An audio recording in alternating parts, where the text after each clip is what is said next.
Félix Harmony, donc spécialiste des solutions collaboratives chez Harmony. Et je vais co-animer ce webinaire avec Jean Cadeau, qui est notre responsable technique. Donc, on va faire ça en deux parties. La première qui va consister en une introduction et un petit peu une exploration du sujet. On va essayer de répondre à plusieurs questions. Comprendre pourquoi l'email est devenu stratégique pour les entreprises et comment est-ce qu'on peut conserver l'information importante contenue dans vos emails de manière simple et efficace. Donc, ça va être la thématique du jour. La deuxième partie qui va être plus liée à la démonstration d'Harmony. Donc, vous allez pouvoir voir les fonctionnalités, poser vos questions également à la fin. Donc, je vous invite fortement à manifester tout au long de la présentation, des commentaires, un état d'esprit. Et puis, à la fin, vous pouvez garder vos questions. Comme ça, Jean pourra y répondre. Je lui laisse le soin d'y répondre. Donc, on va commencer par un constat. Alors, l'email reste le canal de communication privilégié en entreprise.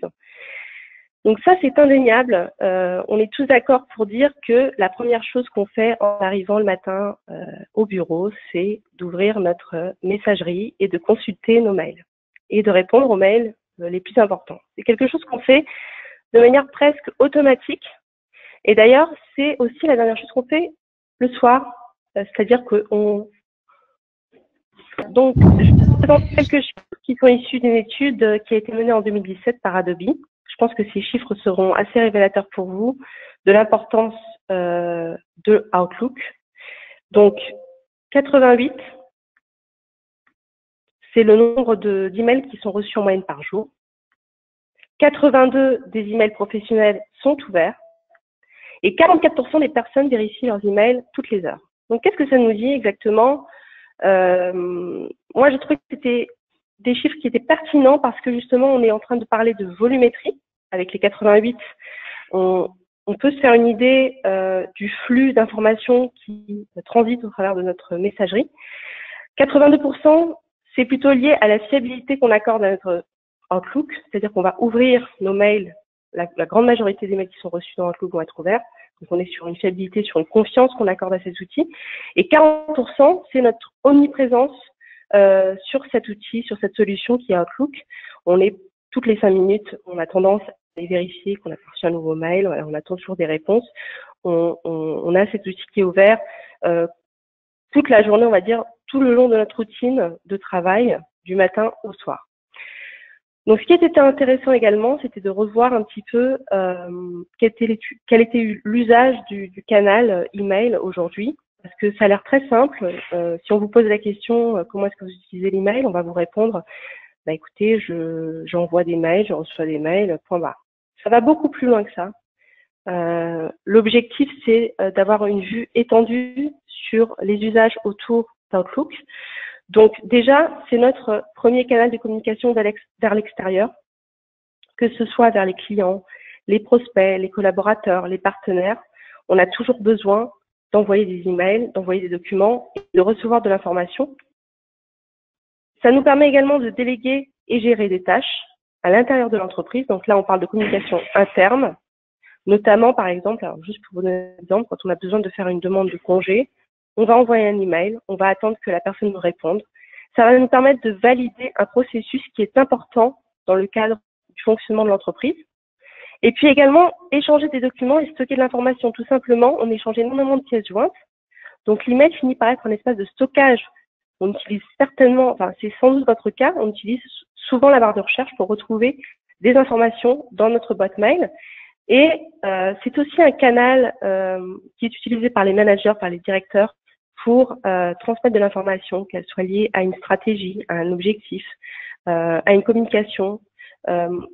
Ils utilisent ce canal parce qu'il est crédible. On va rarement recevoir un Skype de son directeur en nous disant bah, écoutez, l'objectif aujourd'hui, c'est de faire 50% de plus de chiffre d'affaires. C'est quelque chose qui va être communiqué par mail et non via les réseaux sociaux d'entreprise, par exemple.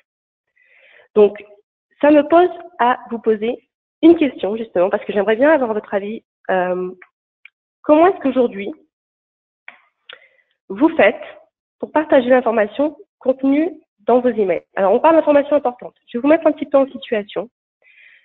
Vous imaginez, alors, vous fermez les yeux si vous le voulez, Et vous allez imaginer que vous êtes 3 personnes et que vous êtes en charge d'un projet pour un client et que ce client vous envoie une communication, une information par mail, donc à vous et à vous seulement. Donc vos collègues ne sont pas en copie du mail et vous êtes vous avez dans l'obligation de leur communiquer cette information. Comment est-ce que vous allez faire? Est-ce que vous allez transférer cette information via Outlook?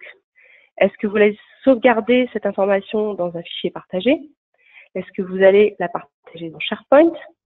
Est-ce que vous allez utiliser une autre solution? Donc, la question que je vous pose aujourd'hui, c'est comment est-ce que vous allez gérer cette information qui est contenue dans l'email? Donc, on va vous laisser un petit peu répondre au sondage. Je ne sais pas si vous le voyez affiché. Donc, je vais attendre quelques secondes que tout le monde réponde.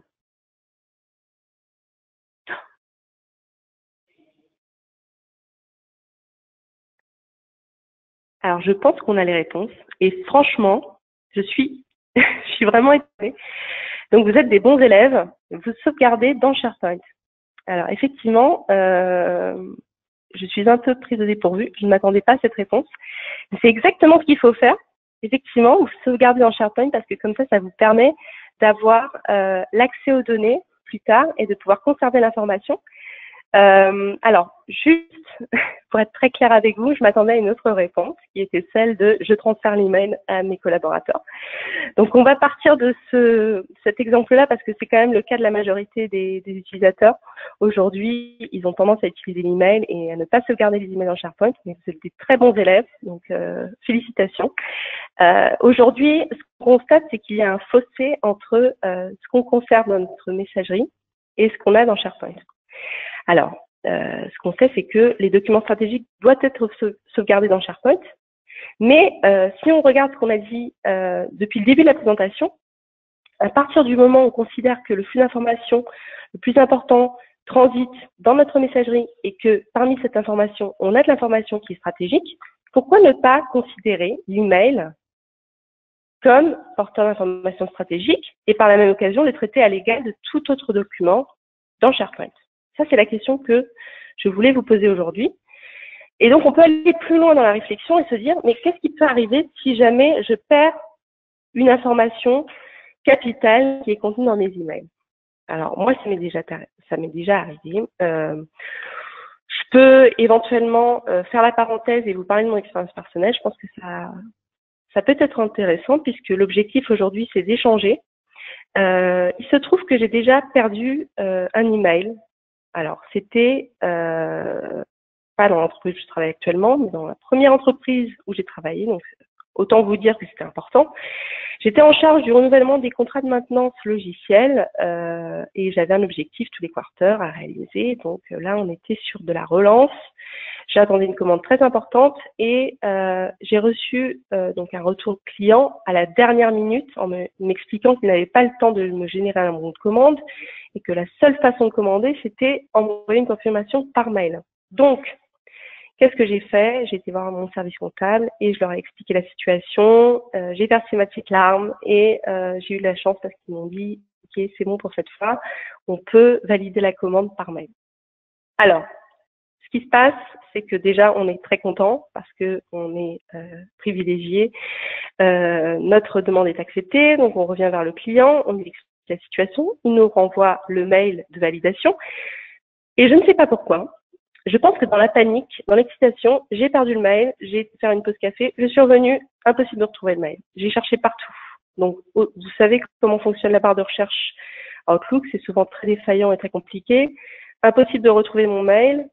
Et donc, ça nous met dans une situation qui est très compliquée. Autant vous dire que c'était vraiment la honte. Je ne savais pas trop quoi faire et donc, qu'est-ce que j'ai fait? On était en fin de journée, donc il fallait laisser passer une journée supplémentaire. Je suis revenue vers le client, je lui ai expliqué la situation et il m'a répondu très gentiment. Alors, je pensais que vous étiez pressé, mais là, franchement, vous m'étonnez. Alors, effectivement, c'est un peu gênant. Tout ça pour vous dire que les choses se sont bien terminées, mais que la perte d'informations contenues dans un email peut avoir des conséquences. Que ce soit en termes de crédibilité vis-à-vis d'un client, vis-à-vis d'un collaborateur, que ce soit en termes de temps, que ce soit en termes d'argent. Ma question aujourd'hui, Est-ce que vous avez déjà été impacté par la perte d'informations stratégiques contenues dans vos emails? Donc, je vous laisse le temps de répondre à cette question.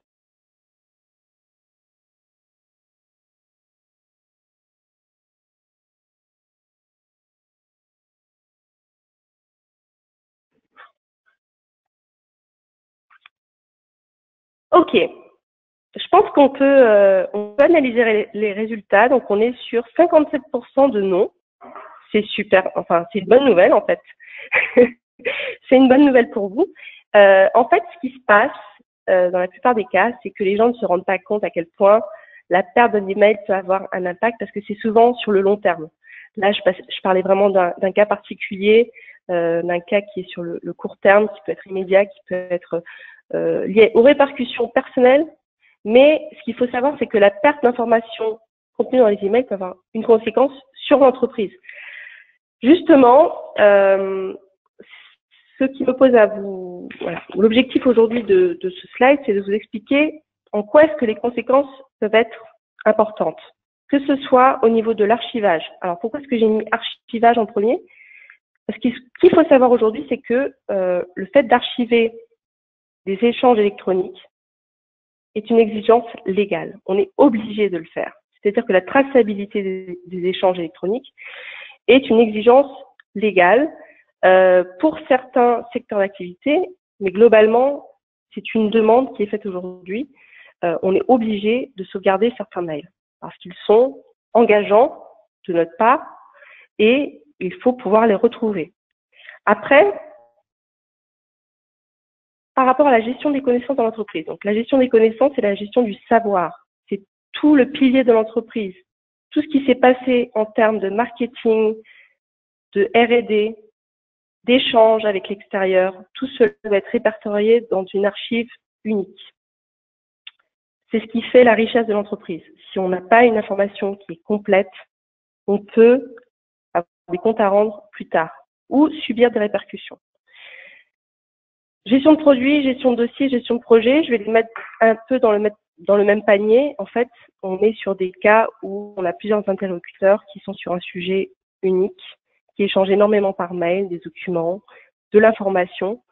Et l'objectif, c'est de centraliser cette information, permettre que le projet ou que le dossier avance le plus rapidement possible et qu'il soit efficace. Et gestion commerciale, je pense que je ne vais pas en dire plus, je vous en ai assez dit avec mon exemple, avec mon cas personnel. Donc, je vais avancer. Ce que l'on peut constater par rapport à cette problématique, c'est qu'il est urgent de réconcilier Exchange et SharePoint. Pourquoi? Parce que Exchange, c'est la zone de confort des utilisateurs et SharePoint, c'est une exigence aujourd'hui pour pouvoir sauvegarder de l'information stratégique.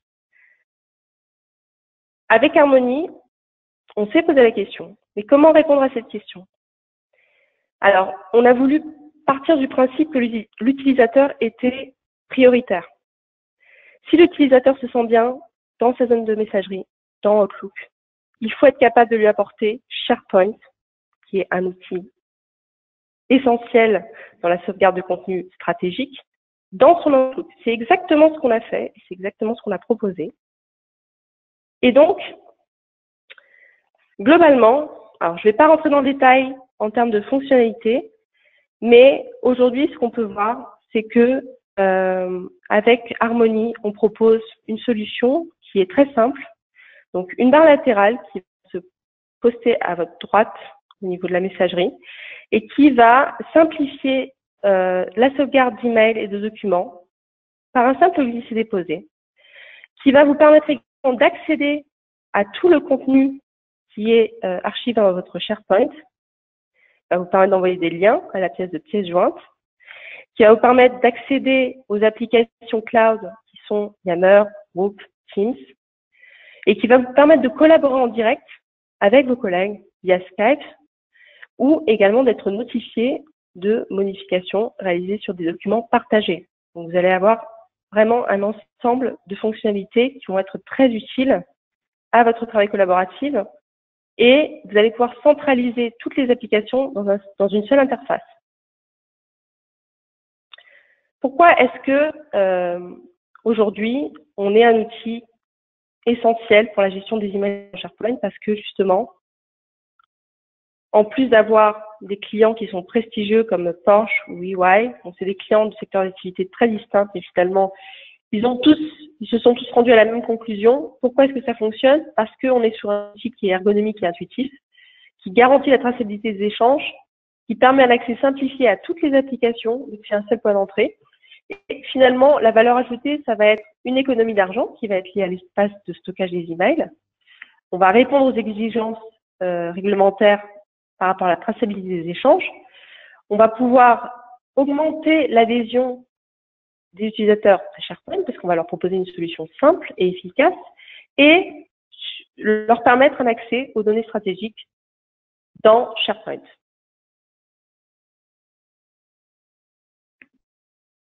Alors,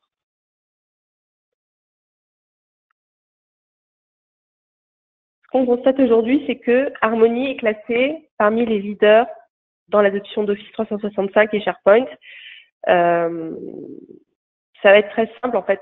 On est partenaire Microsoft, on est partenaire Gold Microsoft, on a reçu de nombreux prix. On accompagne l'évolution technologique de Microsoft. On essaye de lancer des versions qui sont adaptées au niveau des solutions qu'on propose, de lancer de nouvelles fonctionnalités. Et le fait d'être leader, ça se démontre également par le nombre d'utilisateurs qu'on a aujourd'hui. On est à près de 2 millions d'utilisateurs et on a 1200 entreprises clientes, un peu plus, je pense, aujourd'hui. Donc, on est assez présent sur le marché aujourd'hui autour de l'adoption d'Office 365 et SharePoint. Et parmi nos clients, donc on a des clients de tout secteur d'activité, on travaille sur des projets qui sont très, très divers, liés à l'adoption d'Office 365, liés à la gestion des emails, liés plus à des projets de GED, donc de gestion électronique de documents. Mais dans tous les cas, on retrouve des sociétés qui sont d'univers qui n'ont rien à voir, c'est-à-dire qu'on est beaucoup sur la construction, sur l'énergie, sur les secteurs bancaires.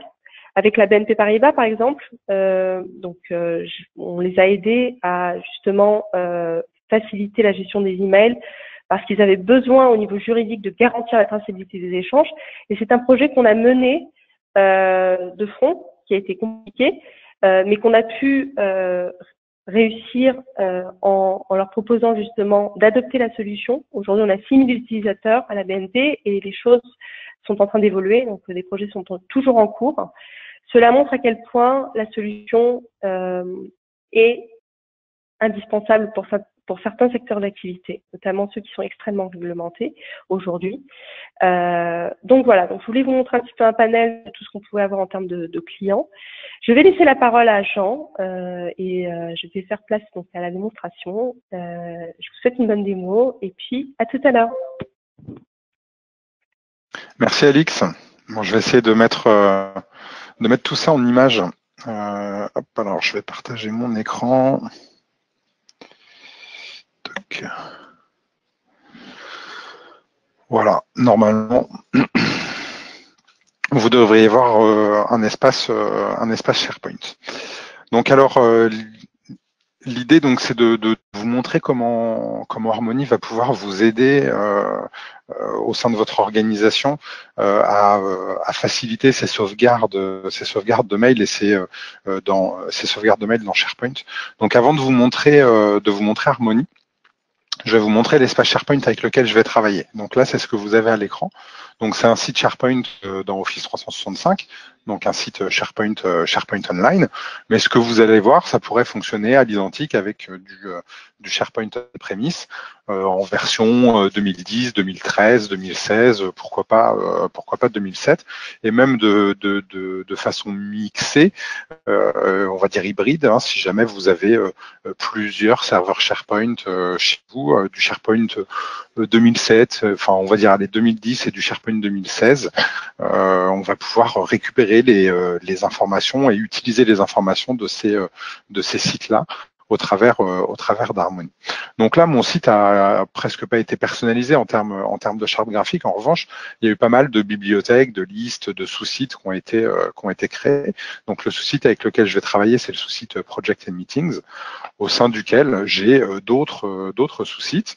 Donc le sous-site Relocation Project, qui est mon sous-site de travail.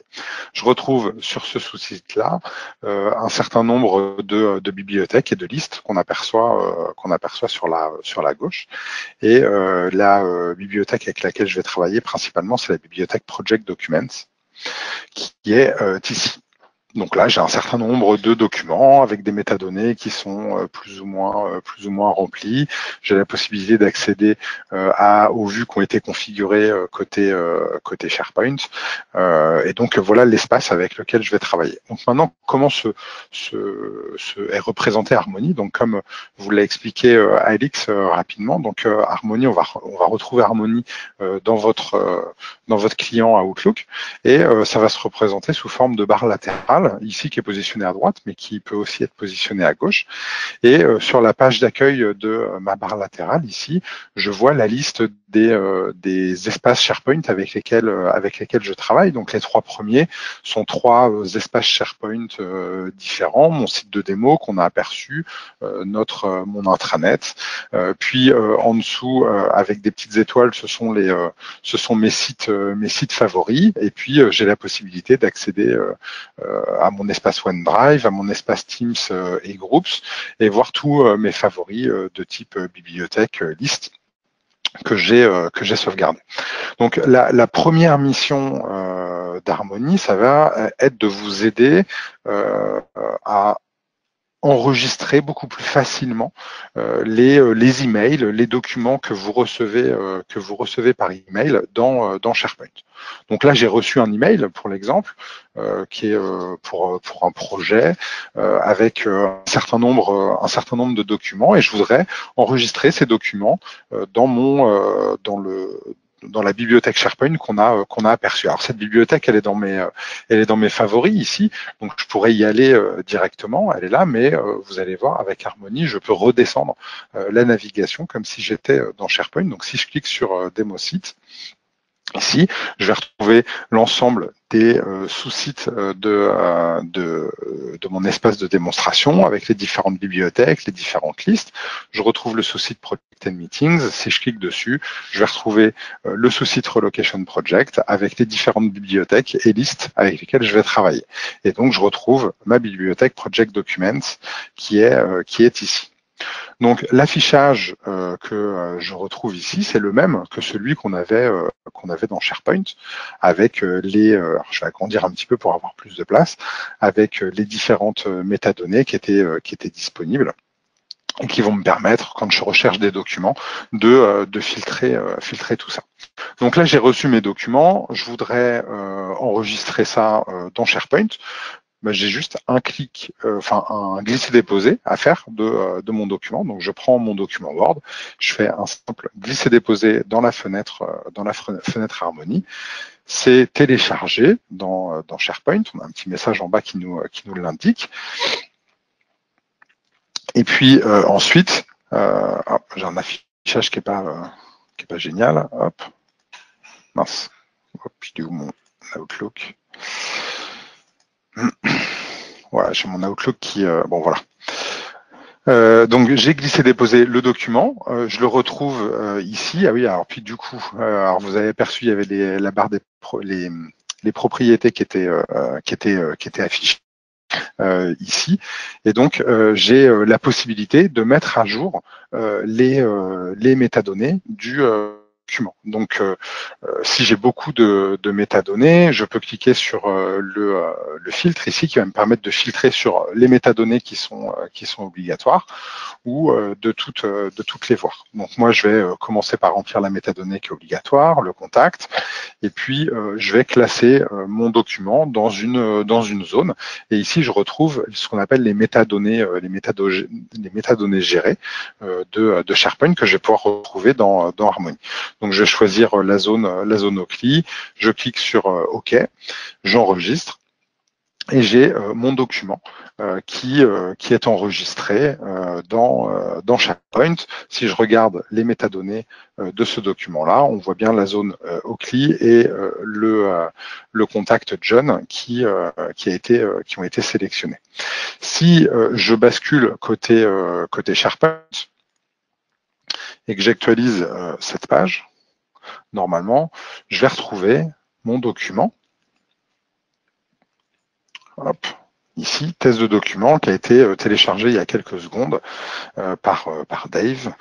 Donc c'est mon utilisateur de démonstration et je vois la zone et le contact qui ont été saisis. Donc là, c'était pour vous montrer qu'on était en intégration directe avec SharePoint. Maintenant, je vais plus rebasculer côté SharePoint. Je vais rester côté Outlook pour pas trop vous perdre en termes de navigation.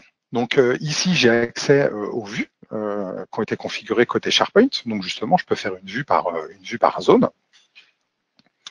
Donc je retrouve tous mes documents qui sont dans la zone Oakley, dont le document qu'on a téléchargé ensemble. Et l'intérêt en fait de faire des vues de grouper mes documents par rapport à une métadonnée, c'est que je vais pouvoir l'utiliser côté Harmony. Donc par exemple, si je prends le screenshot 2 ici et que je le pose sur la zone Oakley, en fait, quand les métadonnées vont s'afficher, la zone Oakley sera déjà renseignée ici, comme vous pouvez le voir.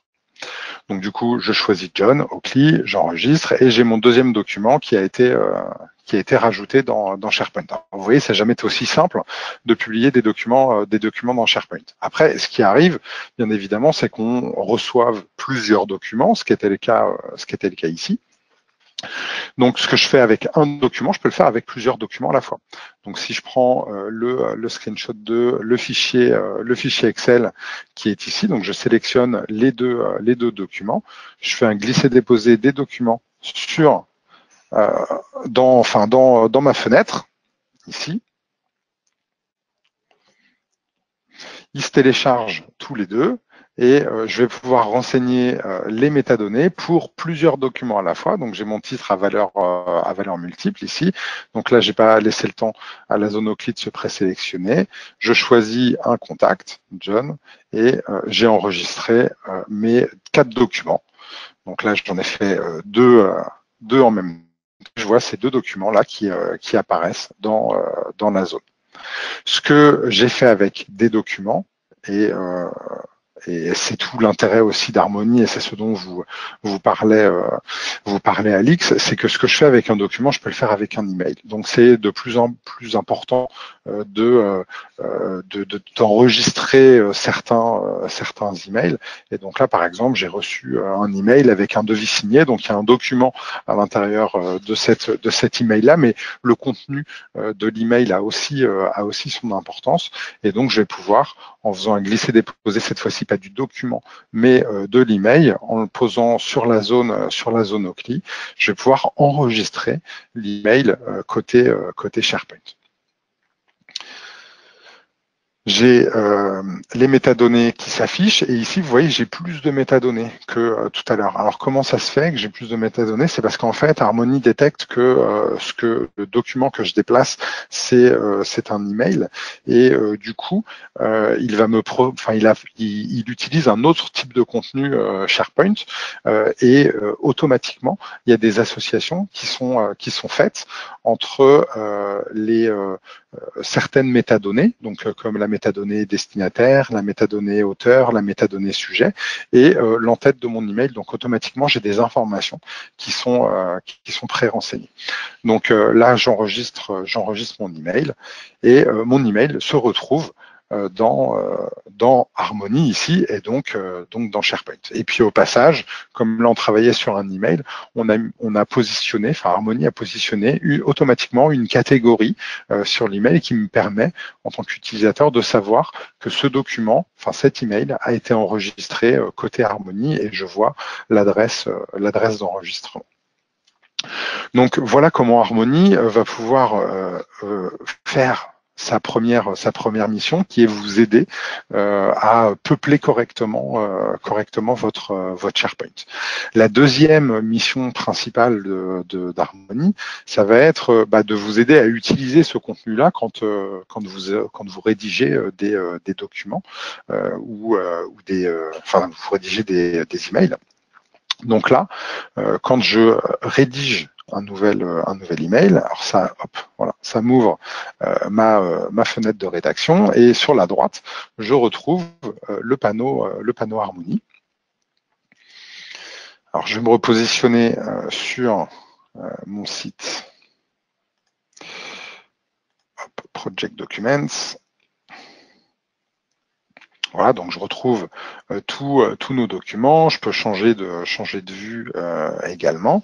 Et puis, je vais pouvoir rédiger mon email. Dans mon email, je voudrais envoyer des documents. Donc, je vais pouvoir faire un clic droit sur un document pour demander à avoir un aperçu du document. Donc, ça va me permettre comme ça de vérifier que le document que je veux attacher, c'est bien celui-ci. Donc, j'ai ma fenêtre d'aperçu qui s'ouvre ici. Quand je change de document, ça m'ouvre l'aperçu de chacun des documents sur lesquels je clique.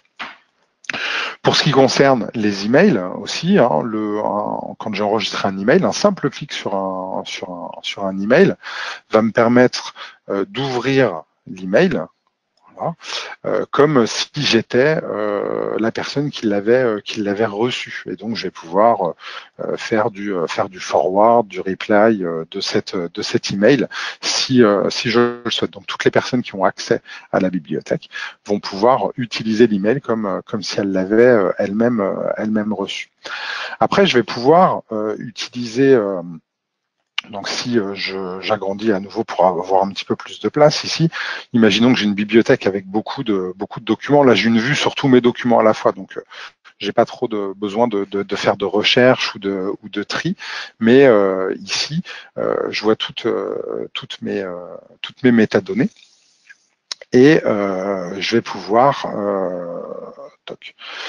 pouvoir faire des recherches si je le souhaite, donc faire des filtres. Donc je voudrais filtrer par rapport au statut ici. Donc je veux dire que je veux voir uniquement celles qui sont en cours ou qui sont à étudier. Je vais pouvoir dire que je veux des documents qui ont été modifiés à une certaine date. Donc là, je vais faire un filtre sur la modification, et puis j'ai une petite barre sympa qui va me permettre de dire sur quelle période en fait je veux chercher des modifications. Je peux aussi filtrer par rapport au type de document et dire que ce qui m'intéresse, moi, c'est je cherche un email ou je cherche une image, mais pas d'autres documents. Donc, je vais pouvoir faire plein de recherches côté affichage Harmony, affichage de ce qu'il y a dans SharePoint, de façon à retrouver plus facilement les éléments que je veux utiliser. Une fois que j'ai retrouvé l'élément ou les éléments qui m'intéressent, j'ai plus qu'à faire un glisser-déposer de ce document dans mon email. Et par défaut, Harmony va mettre un lien dans l'email plutôt que d'attacher le document. Si vous écrivez à quelqu'un et vous savez que cette personne-là, elle n'a pas accès à cette bibliothèque, vous avez la possibilité, en fait, quand vous faites le glisser-déposer, d'appuyer sur la touche Alt en même temps, et au lieu d'attacher le lien, ça va attacher directement le document. Donc là, vous pouvez envoyer autant de documents que vous le souhaitez, ou de liens vers des documents. Et puis ici, je vais finir mon email. Voilà. Donc sujet, test, hop. Et une fois que j'envoie mon email, Harmony peut, alors si on l'a activé, Harmony va pouvoir surveiller quelques principes. Et là, le premier principe que Harmony surveille, c'est on va tout faire grâce à Harmony pour éviter d'envoyer des pièces jointes. Et donc là, Harmony détecte qu'il y a une pièce jointe qui envoyé, et il vous dit est-ce que c'est normal, est-ce que vous voudriez pas plutôt sauvegarder cette pièce jointe dans SharePoint puis envoyer un lien plutôt que la pièce jointe. Alors si effectivement par étourderie j'ai pris un document qui était sur mon poste de travail alors qu'il devrait être dans SharePoint, ça me permet de le faire, et ici je vais pouvoir choisir l'espace dans lequel je vais enregistrer cette pièce jointe, et donc là j'ai un tree view qui va me permettre de parcourir tous mes espaces SharePoint et de choisir où est-ce que je veux enregistrer la pièce jointe. Donc là, moi, je vais dire que j'enregistre pas la pièce jointe. Et puis ensuite, ce que fait Harmony, c'est qu'il détecte que dans l'email, il y a un lien qui a été fourni, et donc il est en mesure d'aller vérifier que les personnes à qui vous envoyez l'email, donc moi à Alix, ont bien les droits pour lire ce document. Et donc là, il me dit que Alix n'a pas les droits pour afficher le document, donc c'est pas dangereux, mais c'est un petit peu inutile de lui envoyer le mail. Donc je vais pouvoir annuler puis faire différemment, ou je vais pouvoir, alors là pour le coup ça dépend de la version de SharePoint que j'utilise, mais je vais pouvoir utiliser la notion d'invité dans SharePoint et déclencher en fait un envoi de partage de documents à un invité si j'utilise une version d'Office, de SharePoint dans Office 365. Et une fois que c'est fait, là j'ai mon email qui part. Donc 2-3 petites choses que je vous ai pas montré, que je voulais vous montrer également, c'est que quand je fais un nouvel email, quand je suis en train de rédiger l'email, dans ma barre Harmony, en haut, j'ai la possibilité aussi de paramétrer le fait que je veux que l'email soit enregistré lorsqu'il va être envoyé, ou d'enregistrer l'ébauche du message. Donc là, je suis en train de travailler sur un email que je veux envoyer à un client. C'est un brouillon que je suis en train de faire. J'ai pas fini de le rédiger. Je voudrais déjà l'enregistrer dans SharePoint, comme ça j'ai un collaborateur qui va pouvoir, un collègue qui va pouvoir le terminer, ou qui va pouvoir voir ce que j'ai commencé à rédiger. Donc là, je vais enregistrer le brouillon dans SharePoint, et puis une fois que le document, l'email sera envoyé, je l'enregistrerai, et au niveau de SharePoint, si je suis dans une bibliothèque dans laquelle on gère les versions des documents, je pourrais voir l'historique de chacun des documents. Donc voilà comment Harmony va pouvoir vous aider à mieux utiliser SharePoint, à penser à enregistrer tous les documents, à enregistrer les emails quand c'est important, et finalement s'en sortir d'Outlook. Donc c'est très très simple pour les utilisateurs de l'utiliser, et donc de le faire. Ensuite, dans les petites options qu'on va avoir en plus, donc là sur ma bibliothèque, quand je clique sur un document, je vais pouvoir afficher l'historique de ces versions. Donc j'ai un panneau ici, donc là j'ai qu'une version pour ce document-là, mais j'ai un panneau ici qui s'affiche, et je vois toutes les versions qui ont été publiées, par qui, les commentaires de chacune des versions. J'ai possibilité de récupérer le lien vers le document si je le souhaite. Je vais pouvoir, donc on a vu l'affichage d'un aperçu. Je vais pouvoir extraire le document, donc faire du check-in, check-out de mes documents quand je veux travailler dessus. Je vais pouvoir afficher les propriétés, les modifier, donc toutes les métadonnées. Je vais pouvoir déclencher du partage de documents avec des utilisateurs, et puis je peux copier le document, le lien du document, l'adresse du document. Si je copie l'adresse et que je fais un coller, ici je vois l'URL SharePoint du document. Ça peut me servir de temps en temps. Voilà. Et puis, quand je copie le document, ça peut me permettre de le déplacer vers d'autres endroits. Donc là, je vais copier mon document qui s'appelle Screenshot 1. Je reviens je vais aller par exemple sur mes espaces, mes espaces Teams. Donc, hop, voilà. Donc là, je vois toutes les teams auxquelles j'appartiens. Si je vais dans la team avant-vente, hop, et que je vais sur la partie démo Harmony, là, je retrouve mon espace documentaire de cette team-là, et je vais pouvoir coller le document que j'ai copié. Donc là, j'ai en fait déplacé, enfin, je n'ai pas déplacé, j'ai fait un copier-coller d'un document qui provient de SharePoint pour le mettre dans Teams. Bon, en général, on fait plutôt dans le sens inverse. Hein, l'idée, c'est souvent, on va commencer par travailler sur des documents, on va dire personnels, qui sont dans OneDrive. Donc là, je vois mon espace OneDrive. Je vais, une fois que j'ai fini de travailler dessus, que je voudrais le partager avec mon équipe, je vais pouvoir copier le document qui est dans OneDrive. Je vais aller sur ma Teams. Donc je retourne sur ma team Office 365. Toc. Je le colle ici.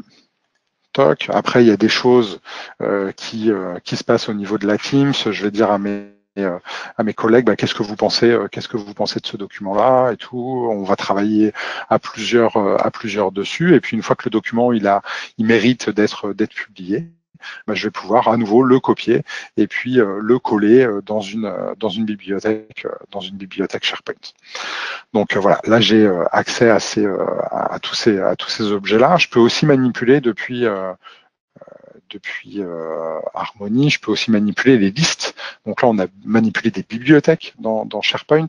Si je reviens un cran en arrière, ici, j'ai une liste, par exemple, de contacts ou de tâches. Et donc, si je clique sur la liste de tâches, je vois tous les éléments de cette liste et j'ai la possibilité, si je le souhaite, de créer une nouvelle tâche. Ça me charge les métadonnées de cette tâche-là. Hop, test webinar avec Alix. Je vais pouvoir mettre je vais dire que c'est commencé à 10%. Voilà. Hop. Et je crée la tâche et j'ai ma tâche qui apparaît ici. Ensuite, je peux enregistrer des favoris. Donc, je vais dire que cette bibliothèque-là ou cette liste, elle est en favori. Et l'intérêt, c'est que du coup, je vais pouvoir y accéder facilement. Et puis, je vais avoir la possibilité de gérer quand. Oui, alors là, je suis sur une liste de. Je vais me mettre sur une bibliothèque pour avoir plus d'options. Donc ma bibliothèque Project Document, si je vais dans la partie favoris, donc je vais pouvoir demander à suivre cette bibliothèque-là.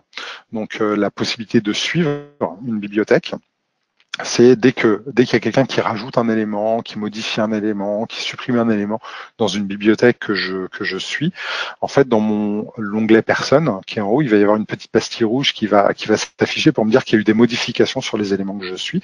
Et donc, je vais pouvoir voir l'ensemble de ces modifications-là. Donc, c'est un petit peu comme l'option que vous avez dans SharePoint qui permet d'être notifié par email de modifications qui ont été faites, où vous allez paramétrer que vous voulez des notifications hebdomadaires ou dès qu'il y a un changement. Sauf que là, c'est un peu moins intrusif. C'est pas un email, c'est une liste de choses qui se sont passées sur les éléments que je suis. Je peux aussi demander à avoir cette bibliothèque disponible hors ligne. Donc ça va s'appuyer sur les fonctionnalités de OneDrive. Et puis là, j'ai la possibilité de connecter en fait ce favori à un dossier Outlook. Alors, ce qui est assez intéressant sur cette fonctionnalité, c'est que ça va me créer un dossier dans Outlook. Et après, dès que je vais mettre un email dans ce dossier Outlook, il va être automatiquement publié dans SharePoint sans que moi j'ai d'action manuelle à faire. Donc après, je vais pouvoir me mettre une règle à Outlook qui va dire que quand je reçois un email qui provient de telle personne et qui contient tel sujet, alors je voudrais déposer cet email dans ce répertoire. Et à partir du moment où il est déposé dans le répertoire, Harmony va le prendre et le mettre dans SharePoint. Et ça vous permet d'automatiser la sauvegarde d'email d'email dans SharePoint qui le nécessite. Donc voilà, je pense que j'ai fait un bon tour de ce que propose Harmony. Ce que je vous propose maintenant, c'est de poser enfin, si vous avez des questions, de les poser. Il y a le panneau de questions-réponses qui est disponible. Donc n'hésitez pas à poser vos questions. Il y en a quelques-unes qui ont déjà été posées. Donc je vais commencer par répondre à celle-ci. Donc la première question, c'est quelle est la version alors j'imagine d'Harmony qui est utilisée sur la démonstration. Donc ça c'est pour les fins connaisseurs. Et donc j'utilise la version 6.8 d'Harmony normalement. Donc si on regarde ici, donc la version 6.8 qui est sortie la semaine dernière. Donc effectivement, il y a peut-être des choses que vous ne connaissiez pas. Parmi les fonctionnalités que j'ai montrées et que vous ne devez pas connaître, il y a sûrement la possibilité de filtrer sur le type de document. Ici, des choses comme ça. Donc là, alors la même personne, du coup, je vais continuer, me dit qu'elle a la version 5 d'Harmony. Donc effectivement, du coup, alors pour le coup, il doit y avoir plein de nouvelles choses. Hein. Donc pour mettre à jour la version d'Harmony sur votre espace client, Harmony, vous avez la possibilité de télécharger la dernière version avec qui contiendra en fait votre licence et ensuite il suffit donc c'est un exécutable hein, le package d'installation d'Harmony. Ensuite il suffit d'exécuter ce fichier-là sur le poste de vos utilisateurs et ça mettra à jour la version d'Harmony que vous avez. J'ai une version sur les langues, sur la langue d'Harmony.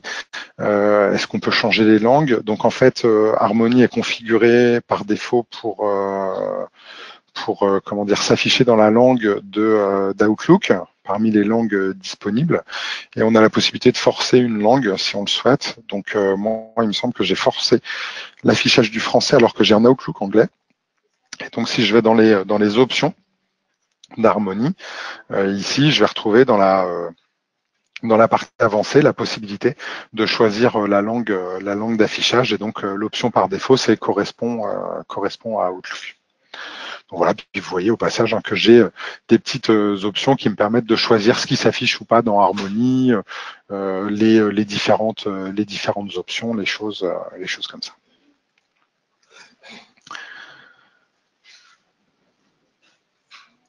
Est-ce qu'il y a d'autres questions Oui, ouais, il y a une question sur donc l'email que j'ai mis dans SharePoint au travers d'Harmony, comment je le retrouve côté SharePoint. Donc je vais rebasculer juste côté SharePoint. J'actualise la bibliothèque avec laquelle j'ai travaillé et ici je vais retrouver hein, tous mes documents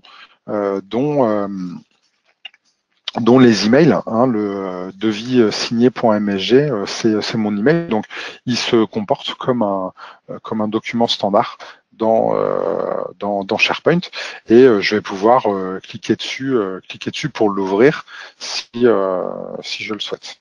Et donc là je vais voir le mail, mais avec l'affichage d'un email à l'intérieur de SharePoint qui est qui va pas me permettre hein, de faire un répondre comme je l'avais côté Harmony.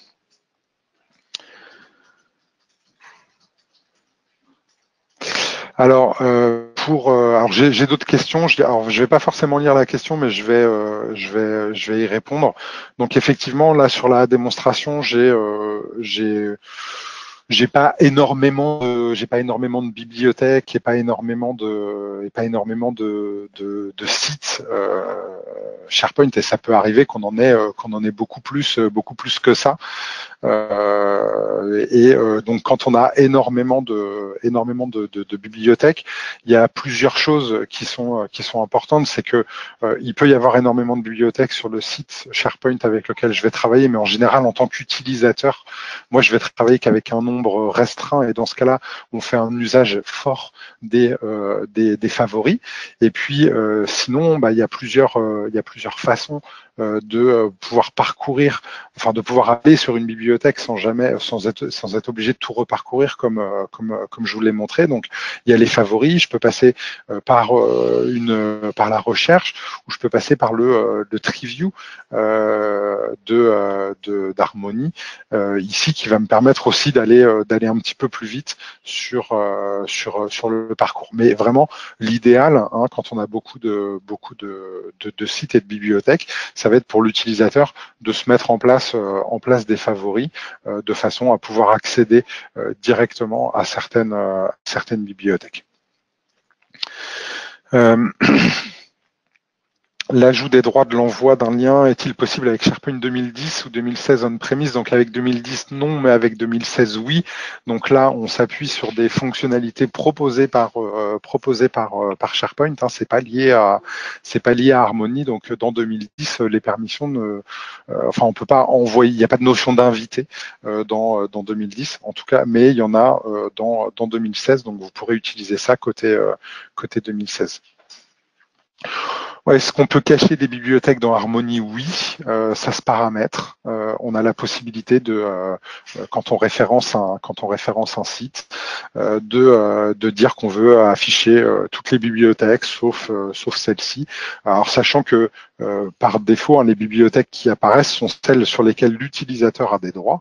Maintenant, il peut y avoir des bibliothèques sur lesquelles l'utilisateur a des droits et que vous voulez cacher dans Harmony, et donc c'est tout à fait possible de faire ça par configuration.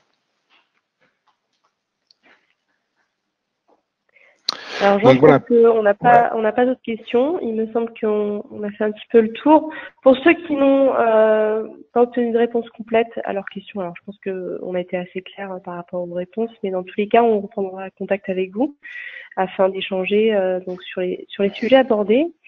Et puis, donc il est bientôt l'heure d'aller déjeuner. Jean, je voulais te remercier pour cette démonstration très claire.